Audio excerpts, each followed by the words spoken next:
"Let's raise a glass," my father said, smiling at my wife, his eyes sliding past me like I wasn't even there. "To the real engine of this family." Laughter followed. Applause. And in that moment, standing in a room full of people who knew my name, I realized I had already been erased. I'm 41 years old. I work as a site operations manager for a regional construction firm in Phoenix. I'm not flashy. I don't wear titles like armor. I build things that last and go home tired. I've been married to Lena for 12 years. Together for 14. Long enough to know the difference between love and convenience, even if it took me too long to admit which one I was living in. The party was held at a rooftop restaurant downtown. String lights, polished concrete, views of the city pretending everything below it wasn't fragile. It was meant to celebrate Lena's promotion, vice president, something she'd been chasing for years. I was proud of her. Genuinely. I helped her rehearse presentations at the kitchen table, cooked dinner when she stayed late, learned to sleep without her when business trips piled up. But somewhere along the way, pride became silence. And silence became my role. My parents flew in for the event. They were thrilled. They always liked Lena more than me, though no one ever said it out loud. She was articulate. Driven. She knew how to hold eye contact and command a room. I was quieter. The one who moved chairs before guests arrived, who paid bills on time, who kept the engine running without demanding applause.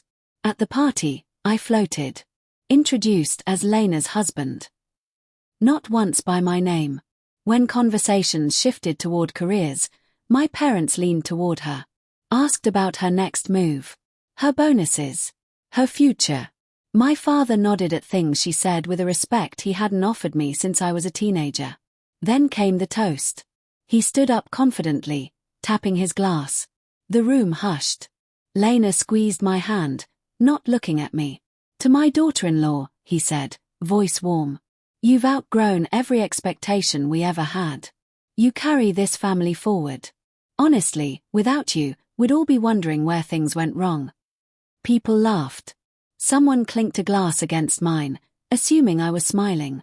I wasn't. That sentence landed like a verdict. Without you, we'd all be wondering where things went wrong. I stood there, fully visible, publicly reduced to an error someone else had corrected. Later, near the bar, I asked Lena if she'd heard it. "He didn't mean it like that," she said quickly. "You're taking it too personally." I asked her if she noticed how no one mentioned my work. Or my sacrifices. Or the fact that my income kept us afloat while she climbed. She sighed. Not angry. Just tired. "Your feelings don't matter to me right now," she said. "This night isn't about you." That was the betrayal. Not infidelity. Not secrets. But public humiliation paired with private dismissal. A message delivered cleanly and without remorse.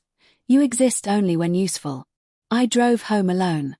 Sat in the garage with the engine off, forehead on the steering wheel. I cried in a way that surprised me, not loud, not dramatic. Just exhausted. Like something had finally broken that was holding too much weight. The next morning, I didn't go to work. I stared at the ceiling and wondered when I'd stopped recognizing myself. I thought about how often I apologized for wanting space. How often I made myself smaller so someone else could feel taller. When I confronted Lena later that week, I didn't raise my voice. I didn't accuse. I asked one question. "Do you respect me?" She paused. Looked away. "I never loved you the way you wanted," she said. "You were convenient. You made my life easier." No cruelty. Just truth, delivered like a fact she'd been carrying for years.